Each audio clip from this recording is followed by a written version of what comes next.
So guys, good evening. Nandito tayo ngayon sa Lintaon Peak. Dito yan sa may Lintaon, dito sa may Baybay City. So ito yung ticket natin.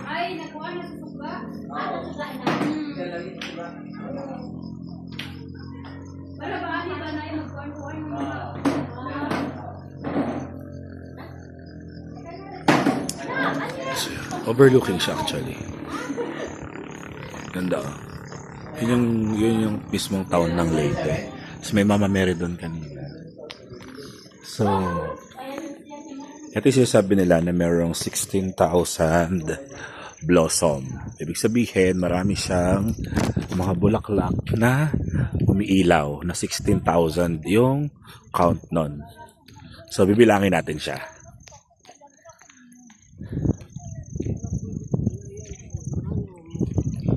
Ayun. Ayun ang 16,000. Ano meron dyan? Ano meron dyan? Ha? Oo nga, hindi rito maganda paggabi. Dapat pala hapon, no? Dapat pala sa mismong hapon, na para... Baka may mga taitay pa dito ng baka. Ha? Talaga ba? May bahay pa dun. Ha? Oo? Talaga? Buti may ano ba ng kuryente? Tsaka may tubig. Dito kaya ngayon. Ay, ganon? So, yan. Dito tayo ngayon. Ayun. So, gabi na. Nasa tuktok tayo ng bundok. Yaso.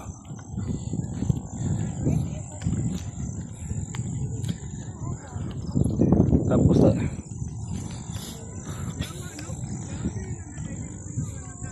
Sayang di tayo naging maaga-aga ngayon. Kung naging maaga-aga tayo ngayon. Alam ko meron ako dito yung part na naging profile pic ko noon sa Facebook 10 years ago kasi pumunta ako dito 2015. So 2025 ngayon. So yun. Alam ko meron ako dito nun. Anyways, dito yata ako nagka-picture, no?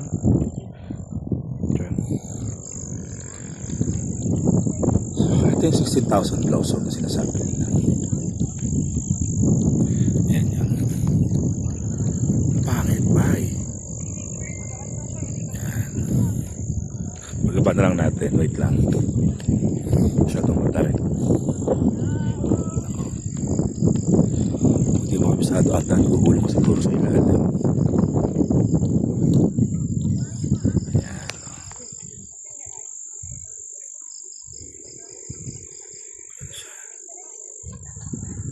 Little butterfly.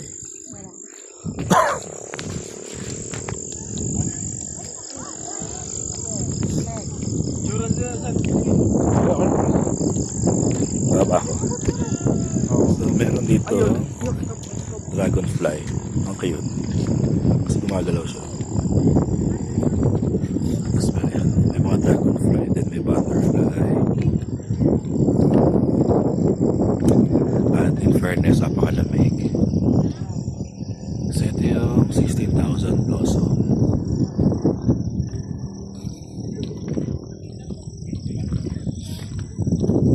Nakalagay dyan, I love Baybay. Yung kulay red.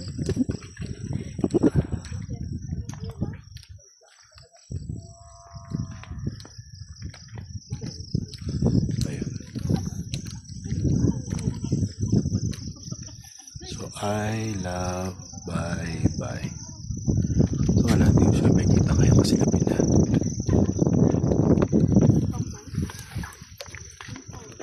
Tignan natin kung gagana yung ating wifi.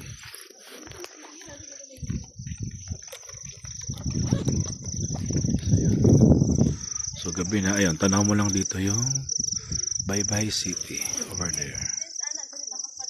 Ayan, yun ang Baybay City.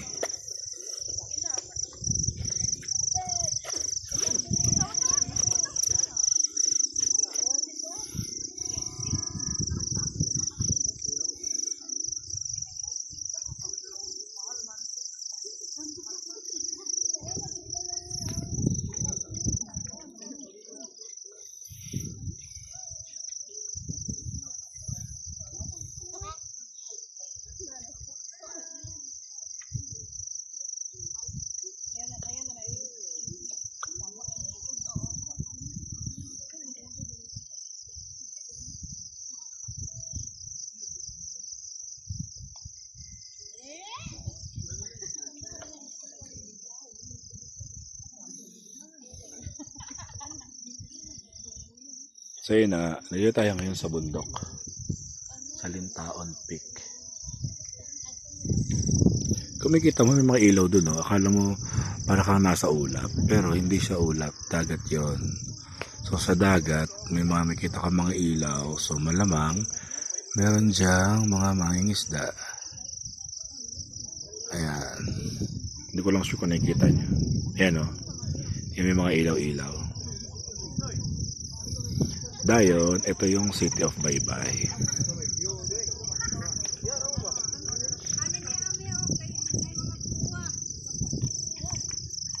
Yan.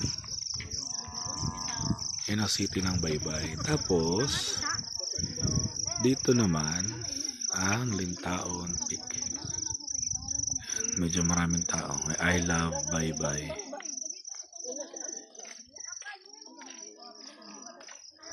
So yun.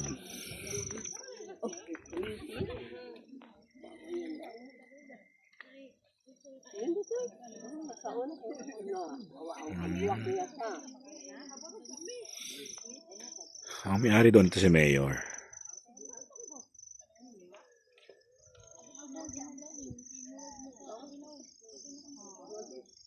At 2000 na yung mga pananang hindi mo na panang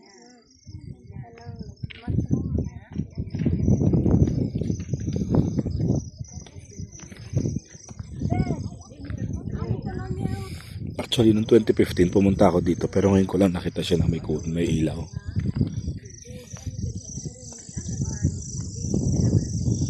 Sayang, di natin makita to. Anyways.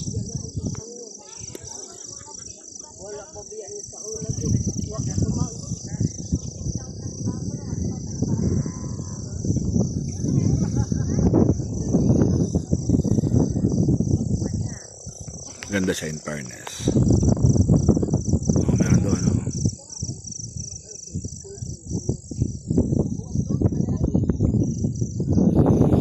Ito yung tita ko. Naglalakad. Asan ka? Dad!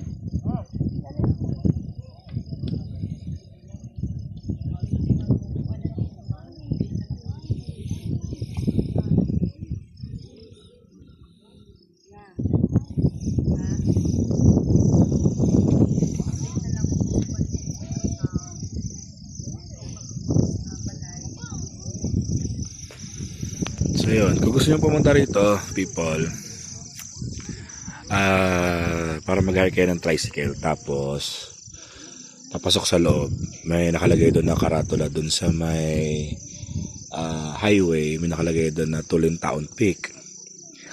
Then, pagdating doon sa highway, para meron siyang babaan ng tricycle, then may makita niya, may mga nakaabang doon na habal-habal driver. 40 pesos per head. So sa isang motor, 3 tao yung sakay nun. So sa 3 tao, so 120 kung 3 kayo, syempre basta per head yon. Hindi ko lang sure kung pag 2 tao 120 pa din babayaran nyo. Basta sabi doon 40 pesos per head. Tapos 3 tao sila. Tapos pagdating nyo naman dito sa taas, magabayad kayo ng 20 pesos na entrance fee. So yun, per head din ng 20 pesos na entrance fee. Then, yun, makapunta ka na rito. Okay? Dayon, pagbaba mo, siyempre magabayad ka na naman ng 40 pesos. Para doon sa tricycle pababa, ay sa motor pababa. Kasi ang layo niya talaga, tapos ang tarik-tarik niya. So, hindi mo siya pwedeng lakarin. Kailangan talaga masakyan ka kasi baka buting ka ng mga 2 oras pag nilakad mo siya. Ayun. Yun lang. So, goodbye. See you.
ba?